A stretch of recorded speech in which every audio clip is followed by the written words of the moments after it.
ಗಲ್ ಶಿಕ್ಷೆ ಆಗೈತಿ ನಿನಗ. ಎದ್ರ ಗಲ್ ಶಿಕ್ಷೆ ರೀ? ಒಬ್ರಿಗೆ ಒಳ್ಳೇದ್ ಮಾಡಿದ್ರೆ ಗಲ್ ಶಿಕ್ಷೆ ಕೊಡ್ತೀರಿ ನೀವು? ಒಳ್ಳೇದ್ ಮಾಡ್ಯಾನ. ಸರ್ ಇಲ್ರಿ, ಒಬ್ಬನಿಗೆ ವಿಷ ಕೊಡ್ಯಾಕ ರೊಕ್ಕ ಇದ್ದಿದ್ದಿಲ್ರಿ, ಮಗ ಪೂರಾ ಬಾಟ್ಲಿ ತಂದು ಕೊಟ್ಟಾನ್ರಿ.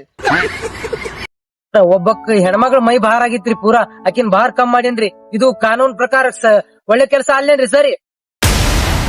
ಏನ್ ಹೇಳತ್ತಾನಿವ? ಏನಿಲ್ರಿ ಸರಿ, ಒಬ್ಬ ಹೆಣ್ಮಕ್ಳು ಮೈ ತುಂಬಾ ಬಂಗಾರ ಹಾಕೊಂಡ್ ಹೊಂಟಿಲ್ರಿ, ಆ ಬಂಗಾರ ಕೊಳು ಮಾಡ್ಯಾನ್ರಿ ಮಗ, ಅದಕ್ ಹಂಗ ಹೇಳಾಕತ್ತಾನ್ರಿ. ನಿನಗ ಇವತ್ತು ಎಟ್ಟತ್ತಿದ್ರ ಗಲ್ ಶಿಕ್ಷೆ ಆಗ್ತದ. ನಿನ್ ಕೊನೆ ಆಸೆ ಏನ್ ಹೇಳು? ನಿಮ್ ಮಗಳಿಗೆ ಕೊಟ್ಟು ಮದ್ವಿ ಮಾಡ್ರಿ. ಏಯ್, ಅವ್ರ ಮಗಳ ಬಗ್ಗೆ ಮಾತಾಡಬೇಡ, ಆಕಿ ನನ್ನ ಸೊತ್ತು.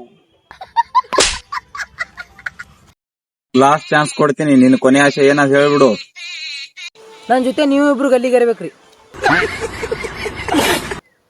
ಏಯ್, ನೀನ್ ಮೊದಲು ಗಲ್ಲಿಗೆ ಹಾಕು, ಮೊದಲು ಗಲ್ಲಿಗೆ ಹಾಕಿ ನೀ.